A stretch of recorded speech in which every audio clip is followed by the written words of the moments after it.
Hello, everyone, and I'm very excited to be recording for you today on a topic that I know that a lot of high school students struggle with, and that we've received questions about before, and that is resume building for high school students. So today I'm going to be going through this infographic with you to explain what a resume is, what it should look like, what it should include, and breaking down those different sections that you often see. Also talking about an example from a first or second year college student, and an action verbs list because that is extremely important when writing a resume. Good verb choice. If you've had Mr. Milne, you'll hear him say that good writing is good verb choice. The same applies to writing a resume. So let's get started. First off, what is a resume? So, a resume, think of it like a marketing brochure that lists your experience, skills, and education. You're supposed to be like showing off everything that you've done. The goal is to get a job interview or to show colleges everything that you've done. So basically, it's a list, but not really. It's a list that describes what you did in a way that demonstrates why it was important or how it was relevant to whatever you're applying for. So, what should a resume look like? It's generally one page long without being overcrowded. Font size should be 10 to 12 point, professional, and uniform throughout. Dates should be uniformly formatted, and entries should be listed in reverse chronological order. Margins should not be smaller than 0.5 inches. There should not be any errors in grammar, punctuation, spelling, word usage, or capitalization. Do not use personal pronouns such as I, me, we, or articles such as a or the, and do not include a list of references. A resume is usually customized to the position you are applying for. If you have any experience that relates to the position you are applying for, make sure to include it. So, to sort of break that down, the point is that a resume should be uniform throughout, should look professional, should have a standard font that is 10 to 12 point. You want to make sure that you're not using any colors or any different kinds of font throughout to mark different things. Other important pieces, margins should not be smaller than 0.5 inches. Like so you can have 1 inch margins, but often you do 0.5 inches because you want to fit as much as possible. But another important aspect is that it is not overcrowded. So there's certainly different tricks, you could say, that you can use to fit more on your resume, but you want to use your discretion, and be mindful of just how much you're doing in order to fit more on your resume, because ultimately if your resume looks overcrowded, it does not look professional, and ultimately the people who are looking over your resume are likely not going to be reading every single word but rather scanning it. So if you do have all of these different things, although they may be relevant, it may also be too much at the same time. So that's something to keep in mind as you're creating your resume. Make sure not to make it overcrowded, and include things that are relevant. There's also the basics such as grammar, punctuation, spelling, word usage, and capitalization. Again, this is a professional document that is meant to showcase your they should choose you. So you want to make sure that you're putting your best image out there, which includes proper grammar and punctuation. Personal pronouns and articles. Similarly to how you may write an essay, you never want to include I, me, or we. And also do not include a list of references, because this is something that will be asked for separately generally. And make sure that when you are creating a resume, you don't just send off a list of everything that you've done throughout your entire high school career to a job. You want to make sure that you're narrowing down the experiences that you have to what is the best for the position. And if you don't have anything specific, then that is okay. Then include what you feel is best representative of you, what is best, what presents the best image of who you are. But again, emphasis on the fact that if you do have experiences that relate to the position that you're applying for, you want to make sure to include it. And again, to the point that you don't want to just create one resume and send it off to every job. You want to both order things, although you are supposed to order things in reverse chronological order.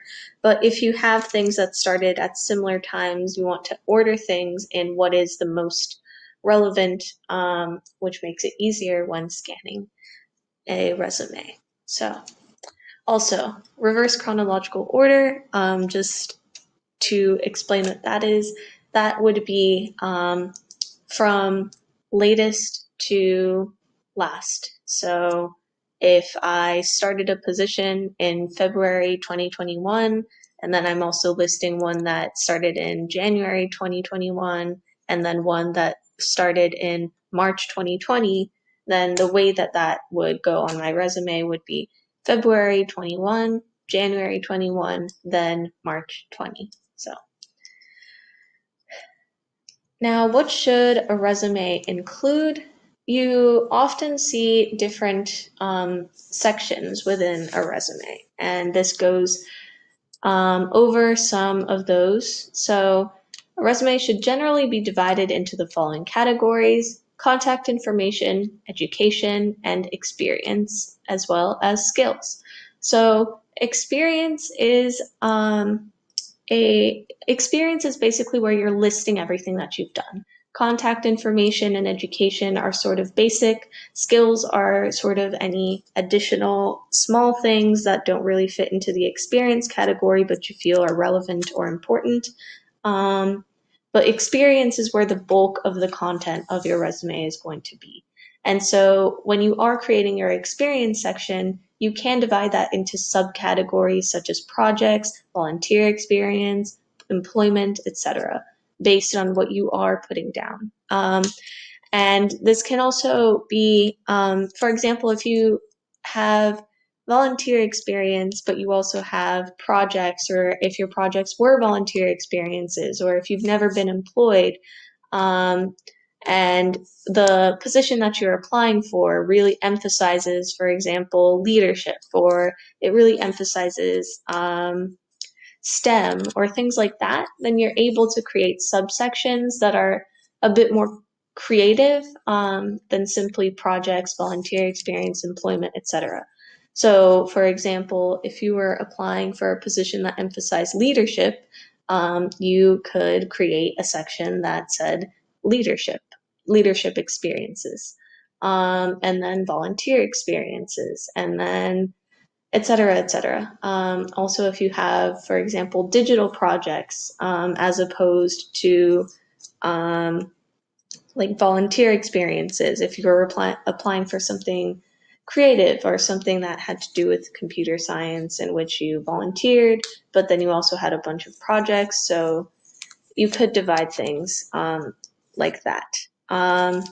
Again, projects, volunteer experiences, employment, those are sort of the basic ones, but an important thing about a resume is that you do want to customize it to whatever you're applying for. So it is possible that when it comes time to really tailor your resume to a specific position, you do create subsections that are more specific, as you see fit and as is relevant to what you are applying for. So what should be in each of these sections? In contact information, you should include one address, one phone number, one email address. Personal websites, portfolios, or LinkedIn pages should also be included in this section. So basically, just a basic list of your address, phone number, email address, and then if you have any kind of relevant website, portfolio, or LinkedIn pages. LinkedIn is certainly a good resource that I would be happy to cover in a future video if you would like to learn a bit more about that platform, because it is a really great resource, and it can definitely make you stand out when you're looking to network and to learn more about opportunities available for you. So please let me know if you would like to learn more about that specifically. Moving on, so in education, you should include honors and awards, the name and location of your school, and GPA, including 2 decimal places.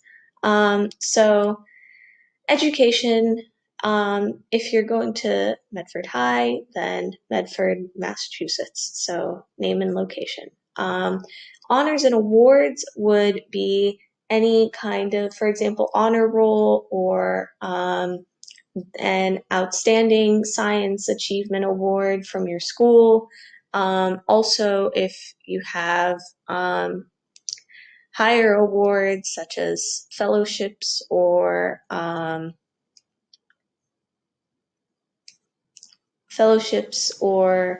even participation or effort awards, then you do want to include those as well in this section. And for GPA, 2 decimal places, and do not round up. So if you were at a 4 point, or if you were at a 3.87, then, or at 3.874, then you would not put a 3.88, you would put a 3.87.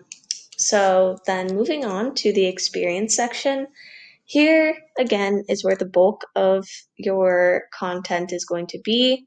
The experience section can include paid, intern, volunteer, and extracurricular activities, as well as summaries of the work you did at each. Each item should include the employer/organization name, location, dates, and title/role. This section should be listed using round or square, solid bullets. Start descriptions with strong, skill-based verbs. Use present tense for ongoing work, and make sure the phrases used are concise and provide useful information. Ask yourself, so what? So, what this is getting at is that in terms of format, this is where you want to use bullet points. Education and contact information, that was not mentioned because you can often write those as a list at the top, which I will go over when we get to our examples. But in terms of experience, again, employer/organization name, location, and dates. So, for example, if you were part of an organization from March 2018 to January 2020, then you would include those dates. And title/role, if you were a member of a club, then you would write member. If you were the treasurer, then you would write treasurer. If you had a job, then you would create, or you would use your title from that job, etc., etc. And so you want to create bullet points that describe what you did. And so this is one of those things where, again, verb choice really matters, and you really want to make sure that what you're saying highlights the relevancy of your experience. Again, ask yourself, so what?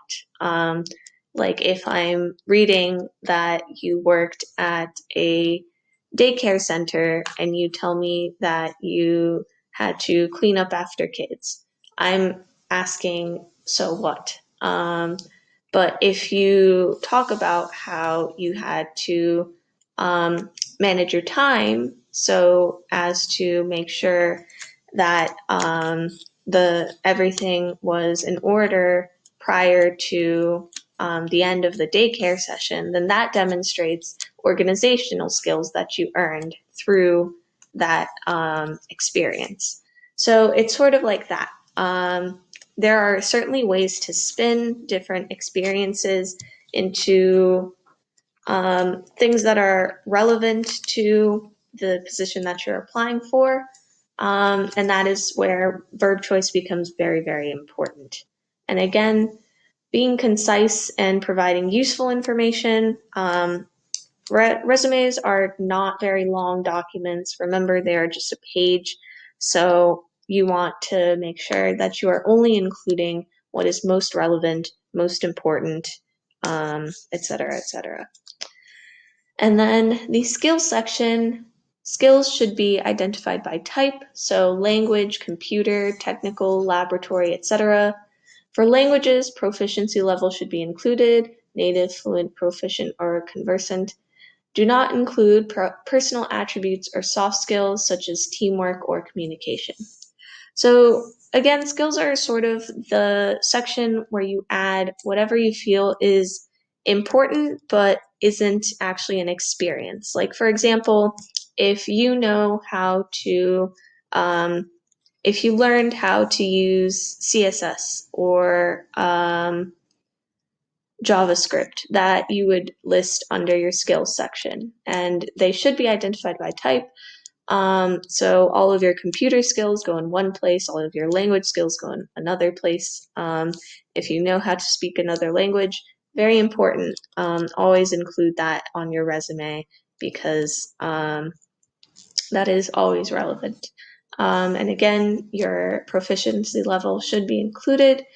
And I'd like to emphasize that you don't want to be putting personal attributes or soft skills down. So soft skills are things like teamwork and communication, things that are sort of basic personal attributes or things that essentially you would expect anyone applying to have. They don't necessarily add anything. And so if you do include them, it can often come across as though you're just trying to fill up the page rather than really take your experiences and put down what is relevant. So moving on, here we have a few resume examples. So first off, we have a first year. These are both first year / sophomore examples in college. So this is less about the amount of experience that is on the resume, but rather about how formatting and how to write descriptions so that you get an idea of how that should work. So our first example, what I like about these is that these are slightly different. You can see some differences in the formatting, which I think can be helpful to show that there is not necessarily one single way to format a resume, but you do want to have those broad consistencies. So here, contact information, you can see name, address, phone number, and email. So generally, you don't put it as like a section that says contact information. You put it as a piece under your name is how you most often see it. Then education, you can format it similarly to the rest of your resume as is done here. And again, you want to put your school, location, graduation date if that applies, if you have graduated. And then here you have the honors. So National Honor Society member, and then the date from which you were there. And here you can see honors, regents with honors diploma, president, Math Honor Society, etc., etc. So that gives a pretty good idea. And you can also see how you should list your GPA. So that is the education section in a nutshell. And for experience, another great thing is that here you have just an experience section, right? You have Tufts University Audiovisual Department, as you can see, organization name, location, dates, and role.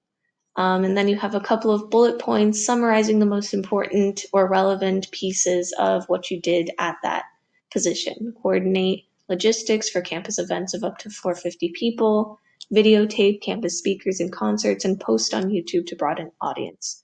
So if this person is applying for a job that involves the ability to reach out to people digitally, or that requires organizational skills and coordination, this is great. You have the verb coordinate logistics, videotape, post. So those are concrete skills that demonstrate the most important parts of that job. Then moving on, Tufts University Jackson Gymnasium. Again, student assistant and location, checked identification of gym patrons, organized equipment room. So just concise bullet points that get to the point about what you were doing at that job, and give some insight into how that might be relevant. South Shore Music Circus, and you see here they had several different roles, and so they created sections based on each with their different titles and the dates that they were each of those titles. And then leadership, this is great because you can see they have more broad experience here, closer to employment than anything. Then they have leadership specifically, and then they have activities such as clubs. And then here they have their skills and interests. So you can see that there's no one correct way to form a resume, but rather those more broad outlines that demonstrate how they should be organized. So leadership, high school yearbook committee, they were chief editor.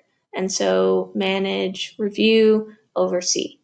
So here you can see verbs that sort of tie into leadership rather than organization, as was seen here: organized, directed, prepared, etc., etc. And then for activities, you generally just want to list them and include dates, as well as any titles that you had, and if those are relevant in terms of volunteer experience or something like that, then you can add them into your experience, particularly as a high school student. That becomes important, but otherwise you can just simply list them off as is seen here. And then computer skills, you can see here, interests, and if they could speak another language, they would want to include language here. And here, the skills and interest section, that's another way that you can format. So rather than having this block specifying computer skills, you can just have a list of the different kinds, where you specify the different types of skills that you have: technical, language, interests, and then list them. And then here you can see again, pretty similar in terms of name, address, phone number, email, over here, and then education. And here is an important detail: relevant courses. You don't necessarily have that much of that in high school because of the limits on curriculum, etc., etc. But it is important to consider that if you do have a class that is relevant to what you are applying for example, computer science or statistics, etc., then you want to list that under education. And here what's great is that you can see more specific section divisions. They list experience with children specifically rather than just experience. And then employment as well, and then activities and athletics. So similar but different. You can see how those variations in formatting can convey different and particularly relevant pieces of what you're trying to convey through your resume. And so to talk briefly about verbs, each bullet point in your resume should start with an action verb, and they should be different. Try your best to include a variation, and there is a list attached on this infographic that are just some examples of ones that you find often, and they're in different categories so that depending on what you're trying to convey through that bullet point, you're able to. So you want to make sure that your descriptions are dynamic, accurate, and give the best impression possible. So that is why verb choice is so important, because a different verb might convey a different skill or a different